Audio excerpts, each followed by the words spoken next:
आपण थेट जाऊया. 2,35,00,000 2,40,00,000 इतक्या सुमारेस महिलांच्या पर्यंत लाभ हा पोहोचलेला आहे. त्याच्यामुळे फेब्रुवारी महिन्यामध्ये सुद्धा साधारणपणे आपला जे लाभार्थी आहेत लाडक्या बहिणीचे ते तशाच पद्धतीनं राहणार आहेत. विरोधक सुरुवातीपासून त्या संबंधितला जो आरोप त्यांच्याकडून केला जातोय त्यांच्या खऱ्या अर्थानं नेहमीच सुरुवातीला ही योजना जाहीर झाल्यापासूनच त्यांना ही योजना खुपते आणि आत्ता तर ज्या पद्धतीनं महिलांचा प्रतिसाद गेल्या 5-6 महिन्यापासून मिळत आलेला आहे त्यातून तर विरोधकांमध्ये एक नैराश्य या योजनेच्या संदर्भामध्ये पसरलेलं आहे आणि तेच ते बहिणींच्या मध्ये पसरवण्याचा प्रयत्न करतायत. पण हे महायुतीचं सरकार सक्षम आहे. आदरणीय मुख्यमंत्री देवेंद्रजी फडणवीस साहेब, उपमुख्यमंत्री एकनाथजी शिंदे साहेब आणि उपमुख्यमंत्री अजितदादा यांच्या नेतृत्वाखालचं असणारे महायुतीचं सरकार हे लाडकी बहीण योजना अशाच पद्धतीनं पुढे सुद्धा सक्षमपणे कार्यरत आणि यशस्वीरित्या आम्ही चालू ठेवणार आहोत.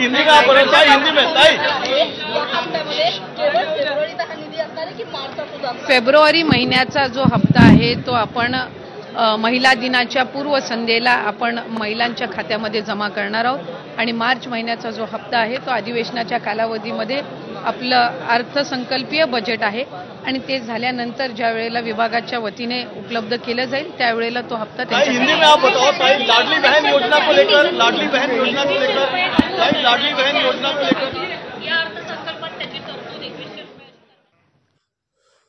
तर बघा नागरिकांनो, माननीय मंत्री आदिती तटकरे महिला व बालकल्याण मंत्री यांनी सांगितल्याप्रमाणे आता तुम्हाला 8 मार्च या तारखेला सर्व लाडक्या बहिणींना 3,000 रुपये म्हणजे फेब्रुवारी आणि मार्च महिन्याचे दोन्ही महिन्याची एकत्रित रक्कम ही तुम्हाला 8 मार्चला महिला दिनानिमित्त तुम्हाला सर्व लाडक्या बहिणींना मिळणार आहे.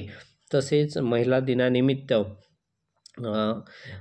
त्याची गिफ्टसुद्धा तुम्हाला मिळणार आहे असे लाडकी बहीण ज्या मंत्री आहे आदिती तटकरे महिला व बालकल्याण मंत्री त्यांनी ही माहिती दिलेली आहे.